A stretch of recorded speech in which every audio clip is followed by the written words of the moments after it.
tous avec les soignants, tous avec les soignants, tous avec les soignants, tous avec les soignants, tous avec les soignants, tous avec les soignants, tous avec les soignants, tous avec les soignants. Voilà, je vais leur donner la parole. C'est le collectif Soignants Unis. Voilà, je ne me trompe pas. Ils ont désigné des porte-paroles. Je vais chacun vous demander juste, même ceux qui ne parlent pas, de dire votre métier. Je crois que ça intéressera tout le monde, ceux qui le souhaitent évidemment. Vous êtes libres et vous le savez. Et je vous laisse la parole. Merci beaucoup. Bravo!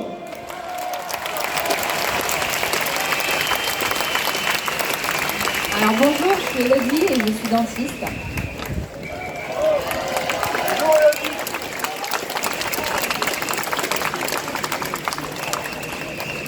Bonjour, je suis Janine et je suis secrétaire médicale.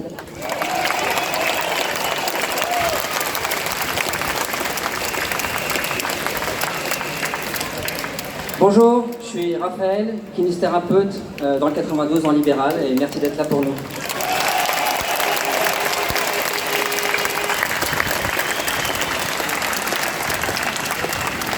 Bonjour, je suis Nathalie, infirmière dans le privé.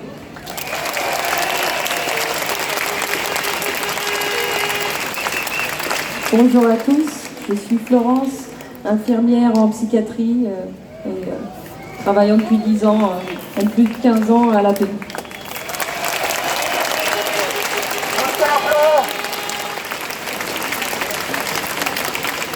Bonjour à tous, je suis Jennifer, je suis aide-soignante.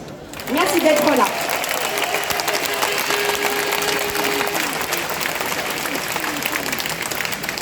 Bonjour à tous, Stéphanie, médecin généraliste libéral. Merci.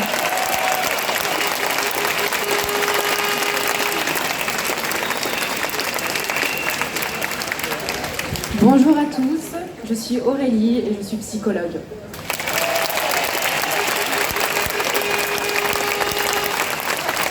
Bonjour à tous, je suis Cédric, psychologue dans le 93 et comme l'ensemble de mes collègues, mis à pied depuis mercredi.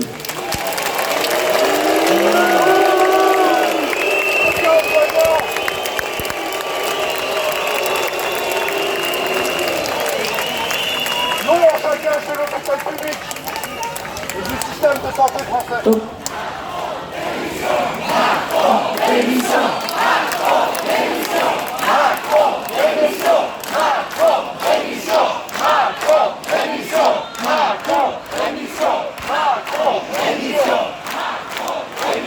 On est d'accord avec vous. Ce dictateur devrait être destitué. Séance tenante. En prison. Voilà. Avec tous les gens qui obéissent et qui collaborent. Donc, on a une autre collègue qui s'est joint à nous. Nora, Travaille dans quoi, Nora ? en radiologie à l'hôpital de Pontoise. Voilà. Donc pour nous, ce 15 septembre est comme c'est notre attentat à nous, c'est notre mise à mort. On pense à tous ces soignants qui n'ont plus de travail du jour au lendemain, qui sont suspendus de salaire, donc qui sont tués socialement. Pour une pandémie qui n'a pas tué 0,05% de la population et en moyenne des plus de 85 ans. Donc nous imposer une injection expérimentale alors qu'il y a beaucoup plus de risques, et même que des risques et peu de bénéfices, même pas de bénéfices du tout par rapport à cette injection, c'est juste c'est une extorsion de consentement, c'est de la torture psychologique que tout le monde subit depuis 1 an et demi et nous ne collaborerons pas, nous ne nous soumettrons pas et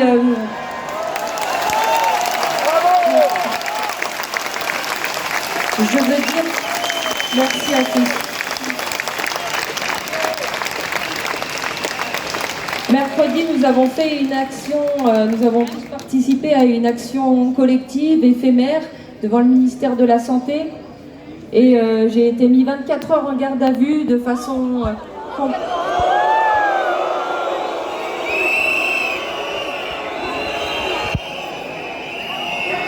Ne vous inquiétez pas, je suis vivante, je suis debout.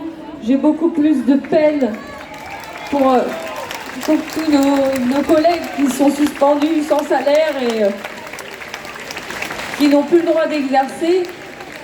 Je pense que cette garde à vue était, c'était des ordres qui venaient du dessus, du ministère de l'Intérieur, car on sait que la police est avec nous et nous soutient, car ils sont impactés directement. Tous,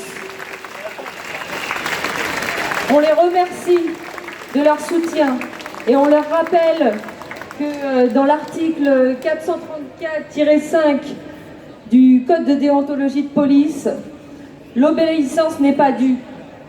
Quand l'ordre est illégitime, on a le droit de désobéir. Et c'est plutôt un devoir de désobéir. Le peuple, à l'heure actuelle, est en danger. Cette injection a déjà fait 24 000 morts en Europe. Donc, je pense que le peuple sait ce qu'il est, c'est ce qu'il en est. On sait que c'est les lobbies pharmaceutiques qui sont derrière tout ça et qui poussent et qui entraînent cette injonction. Il y a des ordres de l'Union européenne et nous sommes tous cobayes. Nous sommes tous là et nous subissons depuis 1 an et demi cette politique qui n'a aucun sens. Nous avons vu chacun dans nos services respectifs qu'il s'agissait d'une mascarade et d'une manipulation. On ne renie pas le Covid, on sait que le Covid existe, mais il y a des traitements. Donc à partir du moment où il y a des traitements, les médecins n'ont pas eu le droit de prescrire, les médecins n'ont pas eu le droit de guérir. Le Doliprane n'est pas un traitement et c'est juste une mise en danger de plus. Et donc ce 15 septembre pour nous était une journée de deuil. Et quand nous avons fait cette action devant le ministère de la Santé, très solennelle, nous avons commémoré en pensant à tous ces soignants sacrifiés, tous les patients qui n'ont pas été traités, toutes les opérations qui ont été interrompues, des gens maintenant qui vont vouloir faire leurs soins de chimio ou aller en consultation, qui ne pourront plus accéder aux soins parce qu'ils refusent de se soumettre à ce pass, parce qu'ils refusent d'être cobayes. Donc on est dans un état totalitaire, une dictature financière contrôlée par Big Pharma, le plus gros lobby. Et ce sont des assassins. Comme je l'entends ici, ce sont des assassins et des criminels.